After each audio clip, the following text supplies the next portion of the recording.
billionaire slammed his hand on the polished table. Does anyone here speak Japanese? Silence. Nervous glances darted across the room, but no one answered. Then, at the edge of the boardroom, a small figure stirred.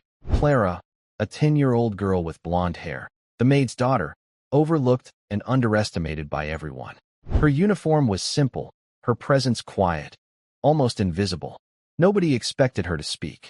And yet, when she finally did, the entire room froze. Even the billionaire's fury faltered, replaced by disbelief. Just a quick little pause before I forget.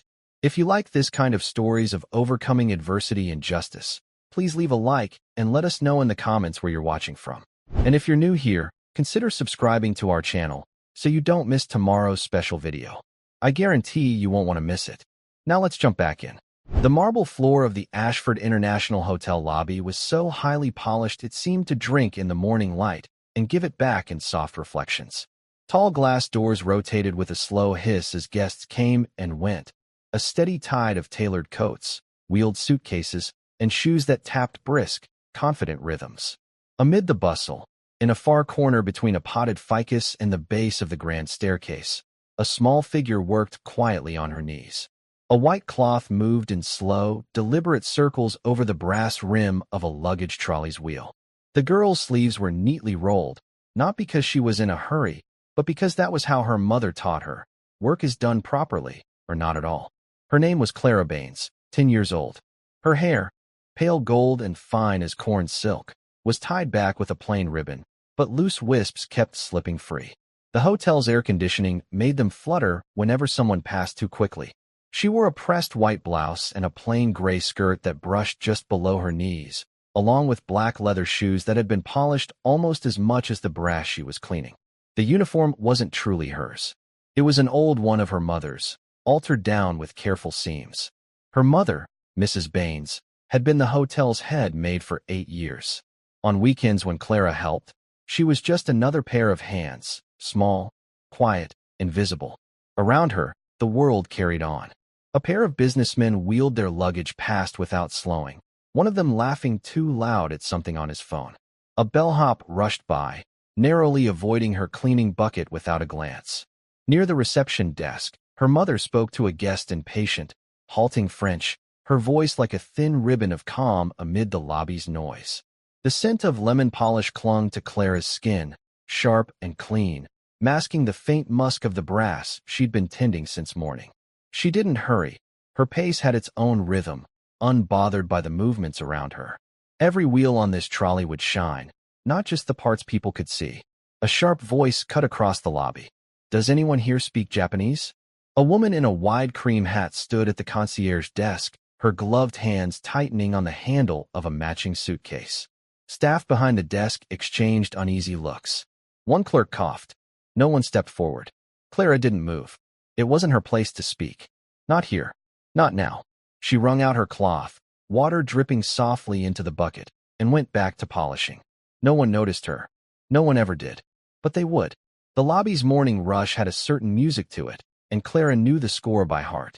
At 9:30, the conference guests drifted out in small groups, their name badges swinging on lanyards as they headed for taxis.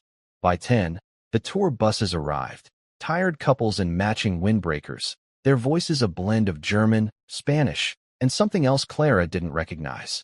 By 11, the flow shifted again, the quiet lull between checkouts and check-ins. Her mother always said this was the best time to get work done. Clara finished the trolley and wheeled it to its place beside the bellhop stand. "Thank you, love," murmured Toby, the youngest bellhop, without looking up from arranging luggage tags. His tone was polite, automatic, the way you might thank someone for handing you a napkin. She nodded once and moved on to the brass railing along the main staircase. It curled upward in a perfect sweep, catching the light in warm flashes where it was cleanest.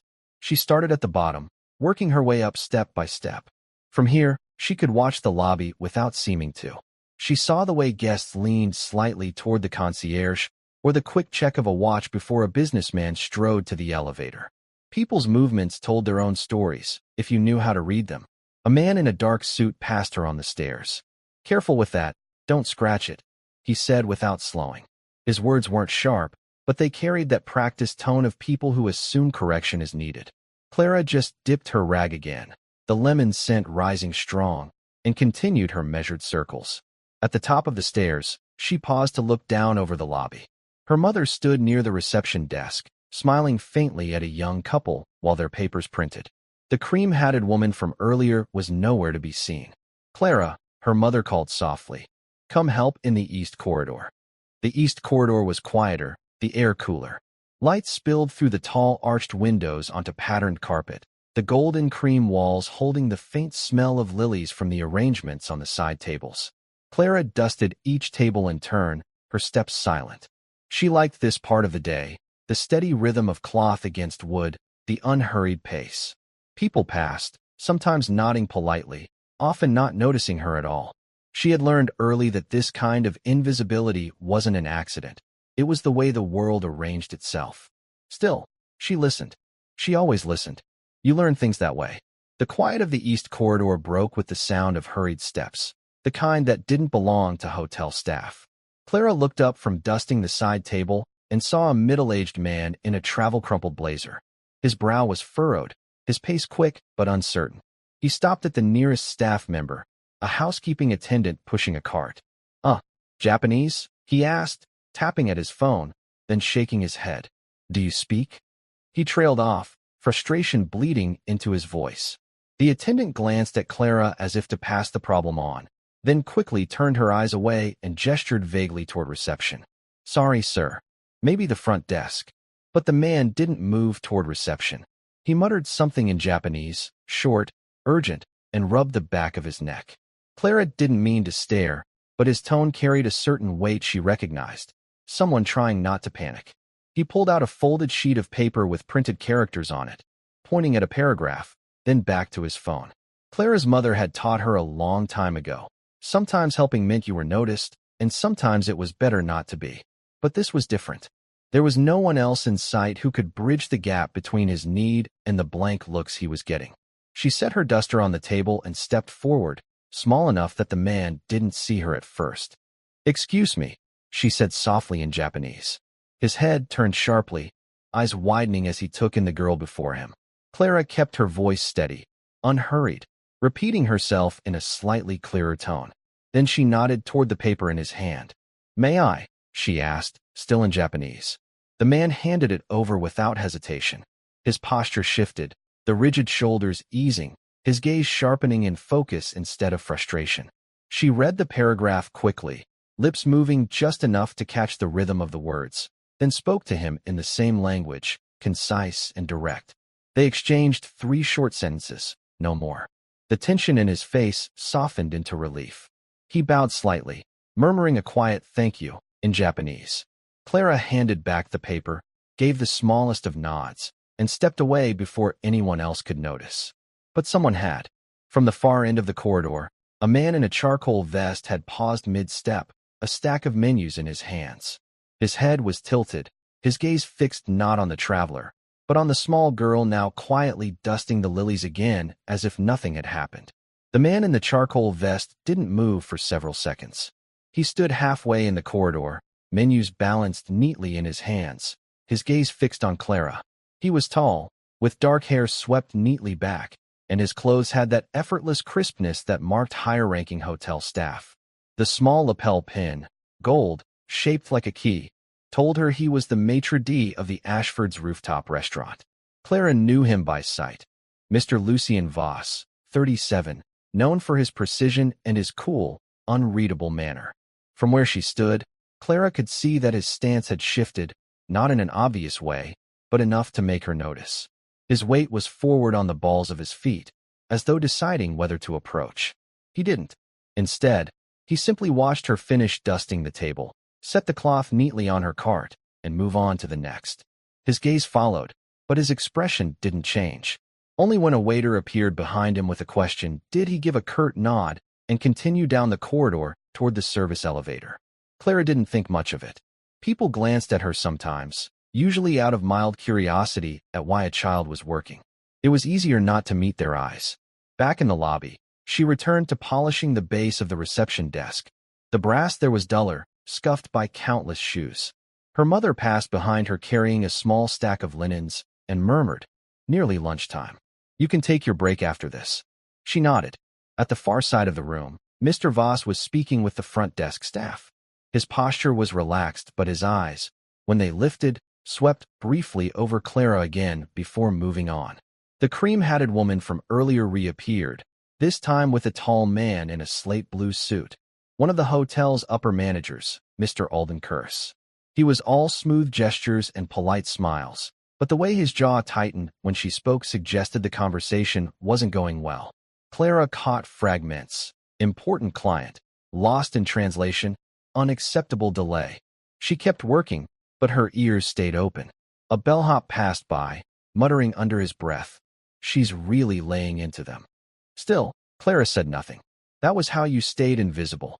You kept your eyes down, your hands busy, and your thoughts to yourself. But in the back of her mind, she could feel it, the slight change in the air when someone had seen more than they were meant to. Clara was wiping down the low table near the lounge chairs when she noticed the shadow first. It stretched across the carpet before her, long and still. She glanced up and found Mr. Voss standing there, the menus from earlier now gone, his hands clasped loosely behind his back.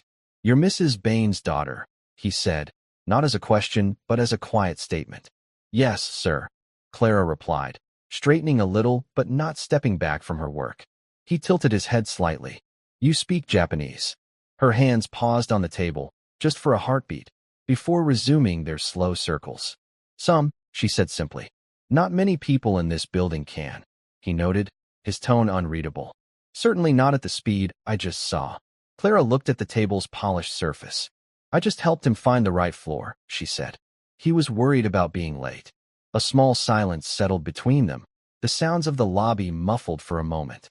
Mr. Voss studied her, his eyes not unkind but assessing, like a craftsman examining the grain of wood before cutting it. "Where did you learn?" he asked. Clara shrugged lightly. "At home. That's unusual for a 10-year-old. Another pause.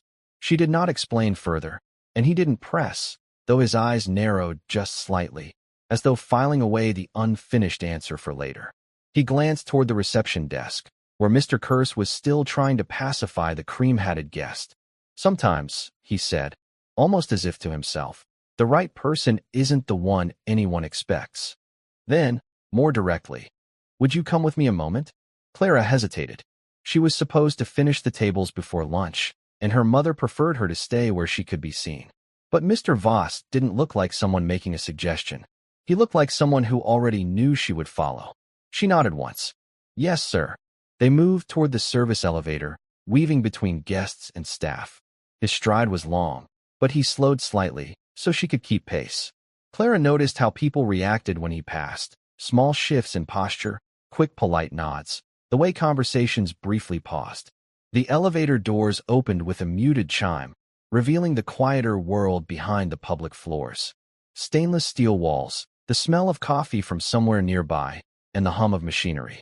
She stepped inside, the doors closing softly behind them. For the first time that day, Clara felt the rhythm of her workday break, and something else begin. The service elevator moved with a low hum, the kind you felt more in your feet than your ears. Clara stood near the panel, hands clasped in front of her, while Mr. Voss pressed a button marked PH. She had never seen anyone go higher than 12 before. The ride was short. When the doors opened, the air felt instantly different, cooler, lighter, and carrying the faint scent of lavender and roasted coffee. Sunlight poured in from tall glass walls ahead, so bright Clara had to blink against it. They stepped out into the rooftop restaurant. It wasn't open yet, but every table was already set. Crisp white linen, polished silverware, folded napkins like origami. Glassware caught the light in delicate prisms, scattering it across the marble floor. From this height, the city stretched in all directions. Rooftops, church spires, and the glint of the river cutting through it. The sky seemed closer here. "Mind your step," Mr. Voss said, though his voice was mild, not patronizing. Clara obeyed, careful not to brush against the chairs as they moved between tables. She could see her reflection faintly in the wine glasses, small, pale-haired, out of place. He led her to a long oak counter where two waiters were arranging dessert plates. They looked up briefly, curiosity flickering before they returned to their work. "This," Mr. Voss said quietly, "is where conversations happen that can change a career. Or end one." He didn't elaborate. Behind the counter, a narrow door stood ajar. He pushed it open, revealing a small private lounge. Inside, the world shifted again. Deep armchairs in burgundy leather, bookshelves with old hardbacks, a low table set with coffee service. The air was quieter here, insulated from the clinking and murmurs outside. On the far side of the room stood Mr. Alden Curse and the cream-hatted woman. She was speaking in sharp, clipped phrases, her English thickened by a Japanese accent. Curse was smiling too much, his hands folded in front of him like a man trying to hide the fact he didn't understand a word. When they noticed Clara, both pairs of eyes landed on her. The woman's with mild surprise, Curse's with a flash of confusion. "She's the one I told you about," Mr. Voss said simply. Curse glanced between them. "The maid's daughter?" he asked, not bothering to lower his voice. Clara felt the words, but kept her face still. She stepped inside, the scent of fresh coffee wrapping around her like a soft fog. The private lounge seemed to hold its own gravity, pulling sound inward and slowing everything down. Mr. Voss gestured for Clara to sit in one of the leather armchairs. She hesitated. Furniture like this was for guests, not for people like her. But his steady look told her it wasn't a suggestion. She perched on the edge of the seat, hands folded neatly in her lap. The cream-hatted woman watched her closely, but without speaking. Clara returned the gaze only briefly before letting her eyes drift to the coffee set on the table. Porcelain so fine it almost glowed, steam curling gently from the spout. "Clara," Mr. Voss began, "I want you to tell them how you learned to speak Japanese." Her voice was quiet but steady. "My mother's friend taught me." "That friend?" Curse asked, leaning forward slightly. "He or she was Japanese?" Clara nodded once. "Yes, sir. His name was Haruto." The cream-hatted woman's expression softened just a fraction at the name, though she gave no other sign. "Haruto worked with my father," Clara continued. She didn't look at them now, but past them, her gaze unfocused. "They used to talk in Japanese when they didn't want anyone else to understand. Sometimes they'd teach me words. Later, when—" her sentence stopped short, as though she'd reached an edge she wasn't ready to cross. Mr. Voss didn't push. "And you kept practicing?" "Yes." "How?" Curse asked, his tone tilting toward skepticism.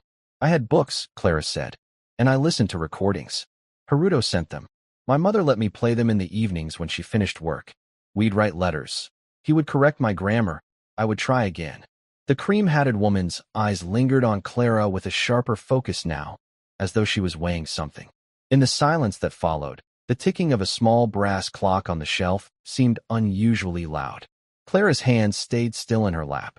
She had learned long ago that rushing to explain made people think you were trying to prove something. If they wanted to believe her, they would. Mr. Voss shifted his weight slightly.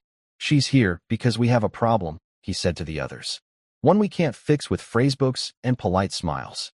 Curse looked unconvinced, but the cream-hatted woman's mouth curved in the faintest of nods. "Let's see," she said in Japanese. Clara answered in kind, without pause. Clara's fingers tightened briefly around her lap as the conversation continued. The cream-hatted woman, now speaking in Japanese, asked a question that would have stumped most adults.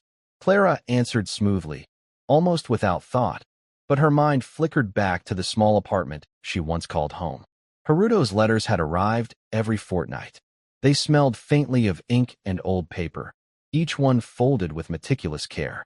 She remembered the evenings she would sit on the floor with her mother, scraping together candles when the electricity failed, reading and rereading the letters until every stroke of a character felt like an extension of her own hand. Her mother, Elena, had been gentle but firm. "Learn quietly, Clara," she would say. "The world doesn't hand opportunity to those it overlooks." Clara had nodded, holding back tears, because her father's absence had left both of them with an invisible weight, a mix of fear, pride, and unspoken grief. Now, sitting in the sunlit lounge, Clara felt that past edge sharpen slightly. She had learned discipline early, not the kind drilled in schools or sports, but the kind born from necessity. Making meals for her mother, keeping the apartment clean, listening more than speaking. It had all trained her to observe, anticipate, and act with precision. Mr. Voss's voice brought her back. She persevered while managing every other task at home. He said softly, almost to himself. It wasn't handed to her. Curse frowned, unsure whether to challenge the statement or not. Clara didn't look at him. She was already thinking of the next question, the next phrase, mentally arranging words like pieces on a board. A flashback surfaced, brief but vivid. A small bookstore with sunlight spilling over Japanese dictionaries. Clara perched on a wooden stool, tracing characters with trembling fingers. Haruto's corrections were stern but kind, always leaving a margin of encouragement. Precision matters, Clara, his note said. Even in silence. The present intruded again. Clara answered the cream-hatted woman's next question without hesitation. Every word was clear, measured, confident. She had learned to carry weight in her voice without need of embellishment, a reflection of years spent under careful instruction, in silence, in waiting. Your dedication is remarkable, the woman said softly, almost admiringly. Clara nodded once, a small, composed gesture. She didn't explain her sacrifices, there was no need. Her persistence spoke louder than any story could. Mr. Voss leaned back slightly, watching her with that quiet calculation he always carried. In that moment, Clara understood something. The next step wouldn't just test her skill. It would test whether the world could see her worth through the quiet strength she had cultivated in shadows. The lounge door opened onto a hallway that led to a small conference room. Clara followed Mr. Voss and the cream-hatted woman silently, her steps careful, measured. The polished floors reflected the overhead lights, making the room appear longer than it was. Inside, a few executives stood clustered near a sleek, dark table. Papers were scattered, laptops open. At the head of the table, Alden Curse leaned over a folder, clearly frustrated. I've tried every interpreter, he muttered, almost to himself, tapping the folder with a polished fingernail. None of them can make sense of this client's notes. The cream-hatted woman looked at Clara. It's time, she said softly. Clara swallowed, steadying her breath. The problem wasn't the language itself. Japanese was familiar, almost second nature. It was the weight of expectation, the eyes of strangers judging her before she even spoke. She stepped forward, quietly confident. She knelt slightly over the folder, scanning the handwritten notes with a trained eye. Each stroke of ink, each irregular spacing, told her not just the words but the subtle intentions behind them. The client had written in a hurried, almost panicked hand, mixing colloquialisms with business terminology. Most adults would have stumbled. Clara read it like a map, tracing the lines of meaning with ease. Excuse me, she said, her voice small but precise, drawing the room's attention. Curse turned sharply, his expression skeptical. Clara began speaking, first slowly, then with increasing fluency, translating the notes into English with exact nuance. The executives leaned in, some exchanging doubtful glances, others scribbling notes, realizing this translation was not just correct, but insightful. Curse's brow furrowed. She's accurate, he said quietly, disbelief creeping into his tone. He glanced at the cream-hatted woman, who nodded almost imperceptibly. The tension in the room shifted. Whispers began, some curious, some incredulous. Clara remained still, focused entirely on the text in front of her, unconcerned with the shifting perceptions. Each sentence she delivered carried weight without ceremony, her calm presence amplifying the word's clarity. A sudden pause fell over the room as she finished the final page. Silence held for a moment, thick and deliberate. Then, slowly, one of the executives leaned back, a smile flickering. Another exhaled audibly. Even Curse's lips twitched, as though the realization of her skill was settling into him with reluctant respect. Mr. Voss, standing slightly to the side, gave a small nod, the kind that said, without words, this was always meant to happen. Clara, still composed, returned the folder to its place on the table. She didn't speak further, letting the moment linger. The room had changed. She had not changed. But from here, the perception of what a maid's daughter could do was beginning to tilt. The room remained still for a moment after Clara returned the folder. The faint hum of the air conditioning seemed louder, the polished wood of the table reflecting the shifting faces of executives who hadn't yet fully absorbed what had happened. Alden Curse finally spoke, his voice low but edged with reluctant respect. I didn't think anyone could do this. His fingers drummed lightly on the folder, hesitant, as if acknowledging her skill might destabilize the hierarchy he'd relied on. Others began to speak, quieter now. She's precise. Every nuance accounted for. This isn't just translation, it's interpretation at another level. The murmurs spread like a soft wave, subtle but unstoppable. Clara noticed the change in posture first, shoulders straightened, eyes lifted, people leaning forward rather than away. Mr. Voss watched from the side, arms crossed, but expression unreadable. He had been waiting for this, for her skill to speak louder than any introduction or recommendation could. And now it was doing exactly that. The cream-hatted woman glanced at Clara, and for the first time since entering the room, there was a flicker of warmth in her eyes. "Remarkable," she said in Japanese, softly, as if speaking directly to Clara's years of quiet preparation. Clara simply nodded, keeping her hands folded, letting the acknowledgement land without exaggeration. Pride, she had learned, was private, skill, public. A small executive, younger and nervously adjusting her glasses, leaned closer to a colleague. Did she just? Her voice trailed off. The colleague nodded, equally awed, both whispering but careful not to break the newfound focus the room held. Even Curse's skepticism began to erode visibly. He straightened, rubbed the back of his neck, and finally allowed a tight smile to slip through. The tension that had gripped him at the start, the irritation, the doubt, had shifted into something else. Recognition, respect, a subtle but powerful acknowledgement that Clara's quiet presence carried authority. Outside the room, the receptionist and a few passing staff had noticed the cluster of executives peering out curiously. Whispers traveled beyond the doors, carried on a wind of curiosity and tentative admiration. Clara had become the center of attention without raising her voice, without demanding acknowledgement, simply by being precise, composed, and capable. She gathered her notes, ready to leave.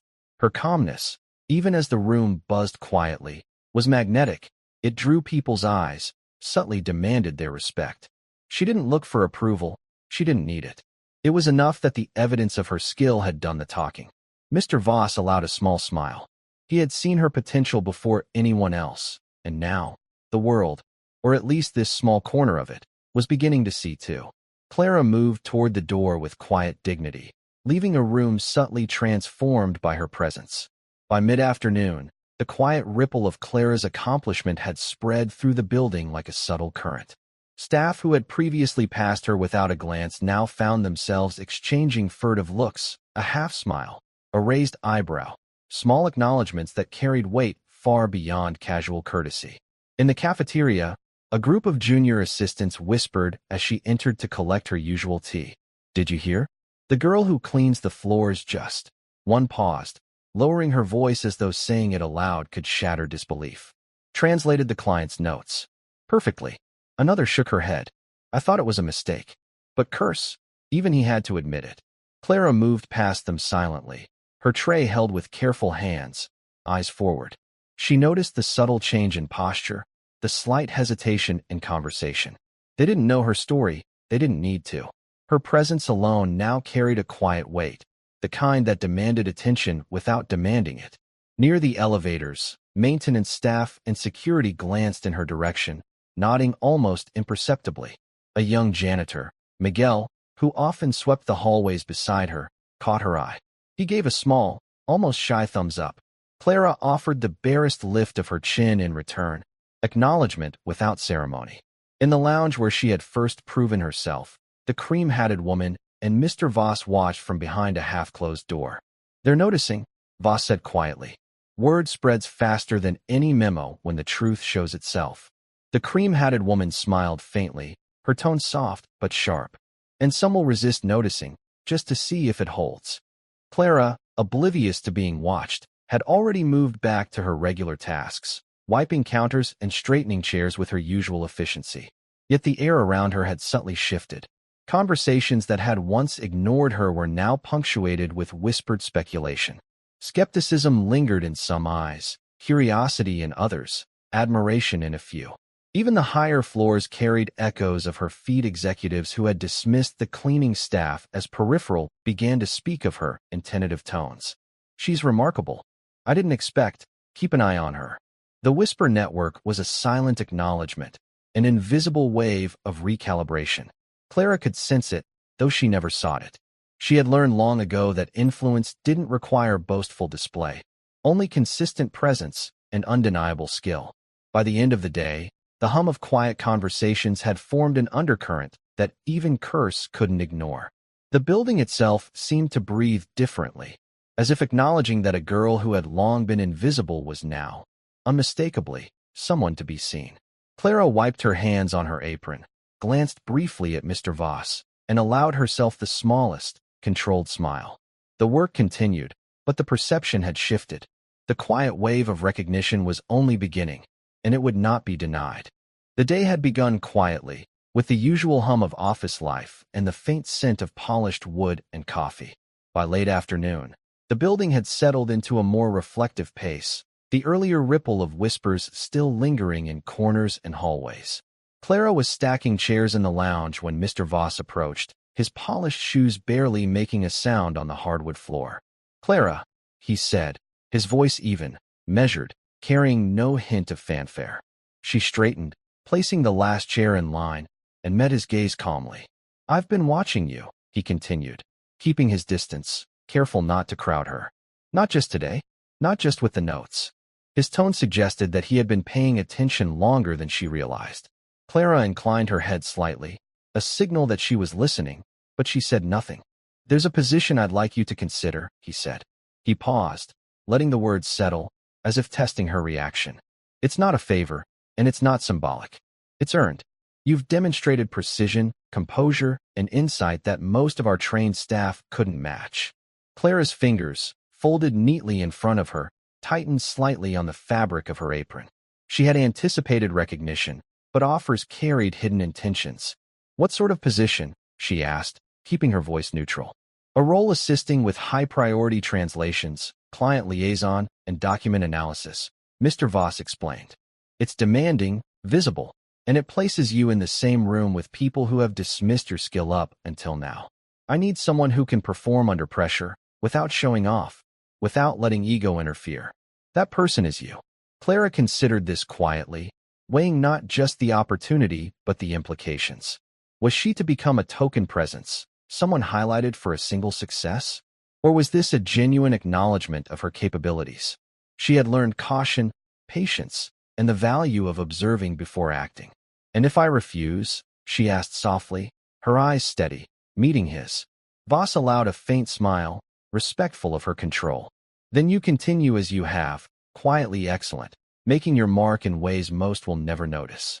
But the work you've done today shows that you are capable of more. That more will matter." Clara's lips pressed together for a moment.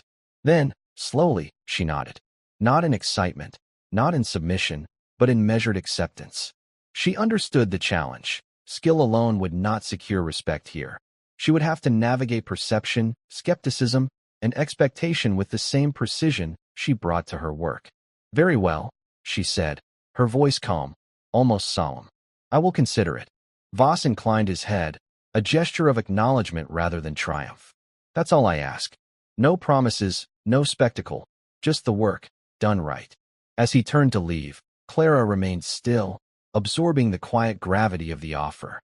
It was a door opening, yes, but it was also a test. One that required not only skill but poise, patience, and self-possession. The ripple of whispers outside would soon intensify, but for now, in this small moment, Clara held control. Morning light filtered through the tall glass windows of the executive wing, catching the polished surfaces and the subtle gleam of brass handles. Clara stepped into the space with quiet composure, her small frame almost swallowed by the scale of the room. The air smelled faintly of leather, ink, and carefully brewed espresso, a world apart from the muted aroma of cleaning supplies and waxed floors she had been accustomed to. She carried a simple notebook and a pen, her uniform replaced with a plain, tailored dress in muted gray. It was professional, understated, a deliberate choice to blend without drawing attention. Every step was measured, every movement deliberate. She had long practiced invisibility, but here invisibility would not serve. Presence and precision would. Her new colleagues paused mid-conversation as she walked past. A few glanced openly, their eyes narrowing slightly, assessing. Marcel, a senior analyst with sharp features and a crisp navy suit, raised an eyebrow.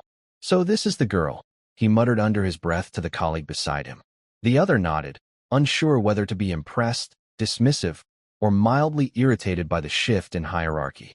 Clara nodded politely, but said nothing. Words were unnecessary for the first impression. Poise and attention to detail spoke louder than conversation. She moved to her assigned workstation, a compact desk nestled between floor-to-ceiling bookshelves, and set down her notebook. She took a moment to arrange the materials, pens lined up, folders stacked by size, tablet charged, a ritual that calmed her and projected quiet authority. The first task arrived almost immediately, a set of client documents requiring translation, verification, and cross-referencing. Colleagues watched from the periphery, some whispering, some openly skeptical. Marcel leaned back in his chair, arms crossed, clearly waiting for a misstep. Clara did not flinch. She read the documents, her handwriting precise, her understanding immediate, correcting inconsistencies with calm efficiency. By mid-morning, a low murmur had begun among the staff. "She's thorough," whispered Anika, a junior assistant, her tone a mix of disbelief and admiration. "Faster than anyone I've seen." Clara noticed the subtle shift in dynamics. Where before she had been ignored, she was now observed. Where before her skill had been invisible, it was quietly acknowledged. Yet she remained self-contained, focusing on the work itself rather than the reactions. Recognition, she knew, was fragile. It could be fleeting if pursued too eagerly. By lunchtime, even Marcel's posture had softened slightly, not in approval, necessarily, but in measured acknowledgement. Clara, small and composed, had begun to occupy space she had never held before, not through loud display, but through precision, calm, and undeniable skill. As she stepped away from her desk for a brief break, she glanced out the window at the courtyard below, where the familiar rhythms of her old life carried on. She felt neither longing nor regret, only quiet awareness. Today marked a threshold, one she would cross with care and purpose. The conference room was unusually still, the hum of the city outside a distant, muffled vibration through the thick glass walls. Clara entered with her notebook tucked under one arm, a neutral expression masking the flutter of anticipation she felt. Around the long mahogany table, executives and analysts were gathered, their suits sharp, their eyes sharper. Marcel sat near the head of the table, arms crossed, clearly skeptical. "This is a critical client file," Mr. Voss began, his tone deliberate. "Errors could cost us millions and damage our reputation. We need absolute accuracy, and it must be done in under 30 minutes. His gaze lingered on Clara, subtle but unmistakable. The weight of expectation pressed down, not in volume, but in quiet intensity. Clara nodded, kneeling briefly to ensure her pen was ready, her tablet positioned correctly. She had practiced this discipline countless times in small, unnoticed ways, double-checking details, noticing patterns, catching inconsistencies others overlooked. Now it was amplified. The documents were handed to her, each page filled with intricate tables, numerical data, and fragments of foreign language notes.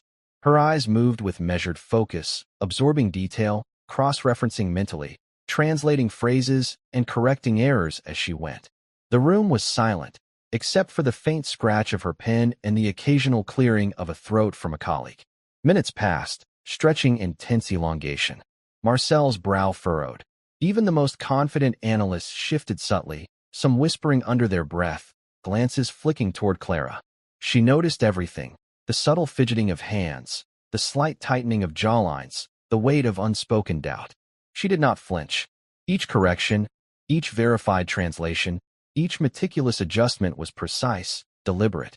At 28 minutes, she closed the last folder and placed her pen down. She lifted her gaze, meeting the eyes of every person in the room, steady and composed. Silence followed, thick and deliberate, before Mr. Voss exhaled softly. "Flawless," he said, voice low but carrying across the room. Marcel's posture straightened, a slow acknowledgement settling into his shoulders. Whispers began, a ripple of astonishment spreading through the staff. Even those previously dismissive now observed her with guarded respect. Clara neither smiled nor moved to draw attention. Her presence, quiet and unwavering, was enough. She had delivered not through showmanship, but through mastery and calm control. Later, as she stepped out of the room, her notebook pressed to her chest, Anika approached with wide eyes. I've never seen anyone do that, she murmured, a mixture of awe and disbelief in her voice. Clara nodded, a faint acknowledgement, letting her actions speak where words were insufficient. Outside, the hum of the city felt distant again. In this small, deliberate space of accomplishment, Clara had proven that skill, focus, and silent authority could demand recognition, not through loudness, but through exactitude and presence. The next morning, the office carried a subtle tension, a hum of whispered speculation threading between cubicles and glass-walled offices. Clara arrived quietly, as usual, her notebook in hand, hair neatly braided, dress pressed and plain. Nothing announced her presence, yet a few heads subtly turned, colleagues aware, now, that she was no ordinary newcomer. Marcel approached first, not with words of congratulations, but with a measured nod. The client feedback arrived, he said, voice clipped but not unkind. Perfect execution. They've requested your work be highlighted in the quarterly review. Clara paused, her fingers lightly tracing the edge of her notebook. A symbol, she realized, was not the announcement itself, but the acknowledgement that her meticulous, quiet efforts mattered. No applause, no spectacle. Only the simple act of recognition in a formal, visible way. She followed Marcel to the central conference room. There, the quarterly report was displayed on the large screen. Among the pages of charts and graphs, the client's notes had been transcribed, and next to the section Clara had meticulously corrected, her name appeared, prepared by Clara Jensen. A hush fell over the observers. Some faces were curious, others slightly envious, and a few, like Marcel's, softened with measured respect. The room's usual chatter had been replaced by the quiet acknowledgement that someone overlooked, underestimated, and previously invisible had produced work impossible to ignore. Anika, hovering near the doorway, whispered, I never thought I'd see the day. Clara offered a small, almost imperceptible nod. She didn't need praise. The acknowledgement itself, public and formal, was enough. As colleagues murmured among themselves, Clara returned to her desk. Each step was deliberate, each movement measured. The symbolic recognition wasn't a gift, it was earned.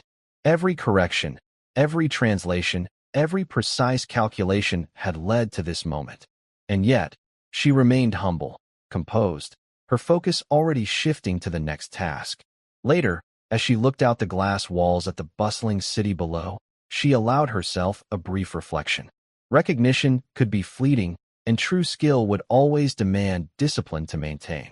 Yet today marked a threshold, a subtle but undeniable proof that presence, quiet mastery, and unwavering focus could carve space even in worlds previously closed off. A small smile tugged at her lips, the first in a long while. Clara returned to her work, her movements as precise and contained as ever, knowing that greatness did not need fanfare to matter. Sometimes, it needed only the quiet acknowledgement that it existed, a name on a page, a nod, a room that now bore witness. The office had settled into its usual rhythm, the hum of keyboards and low murmurs of conversation a constant backdrop.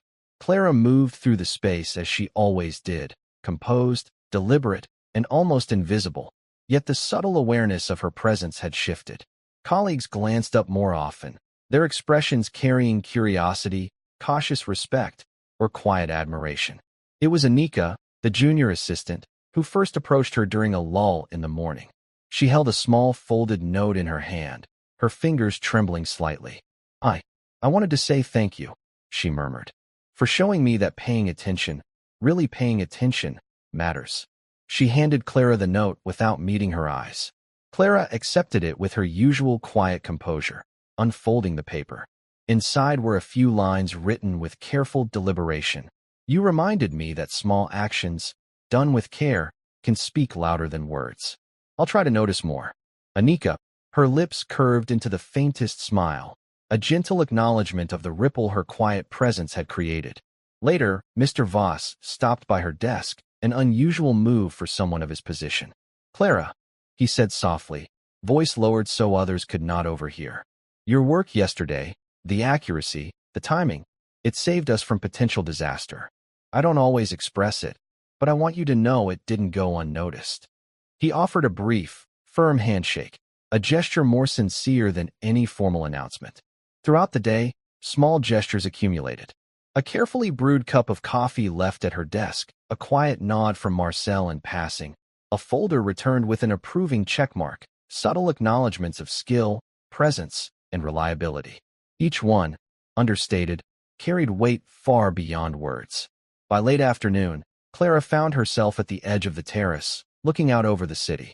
The wind brushed her hair across her face, and she thought of the years she had spent unseen, the long hours performing duties that often went unnoticed. Now, in small, quiet ways, she felt the acknowledgement of her worth ripple outward, personal and intimate rather than grand or ostentatious. A brief memory flitted through her mind. Her mother, teaching her to perform every task with care, even when no one was watching. Those lessons had built this quiet resilience, this ability to command attention without demanding it. The gestures from her colleagues were not simply gratitude.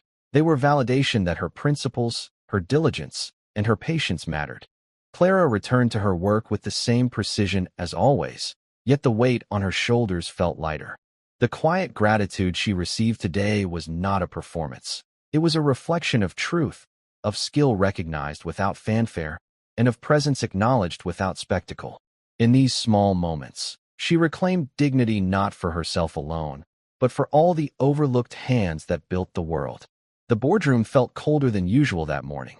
Clara sat at the far end of the table, hands folded neatly, listening as Mr. Hughes reviewed the success of the recent deal, the one she had made possible. Halfway through, a new voice cut in. "Impressive," said Mr. Stanton, a silver-haired executive with a reputation for dismantling careers. "But are we really giving credit for this to a child?" His tone was casual, but the edge in it sliced clean through the air.